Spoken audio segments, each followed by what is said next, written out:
Using a food scale, weigh out 350 grams of filtered room temp water in a bowl. Zero out your food scale and add 100 grams of active, ripe, bubbly sourdough starter that has hit peak into your bowl. Whisk until most of the sourdough starter is dissolved and the liquid is frothy. Next, add 500 grams of high-protein bread flour into your bowl. I use King Arthur bread flour because I think it is the best for beginners. Next, add 10 grams of fine salt. I start by combining all of my ingredients into a shaggy dough with my Danish dough whisk, and when it feels a little too difficult to keep going, I start using my hands to incorporate all of the flour and make sure it's in a cohesive ball.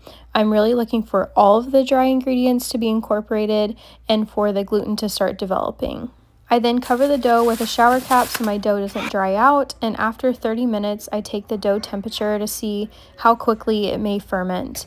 Because my dough was warmer, I knew it was only going to take 4 to 6 hours to ferment, but with colder dough it could take upwards of 12 hours.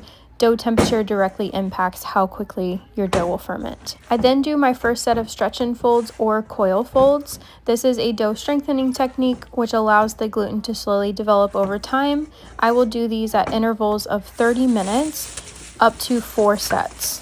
By the 4th set of stretch and folds, your dough should be really strong. From time of mixing to time of shaping, my dough took exactly 5 hours to fully ferment and was ready to shape. Your dough should have risen 30% to 100% depending on your dough temperature, be light, fluffy, airy, jiggly, pillowy, and less sticky to the touch. I always do a gentle pre-shape, which is where I'm just forming it into a cohesive ball and creating some surface tension, which is going to make final shaping easier and is going to contribute to a proper oven spring. I allow that to rest for 20 minutes before I do my final shape.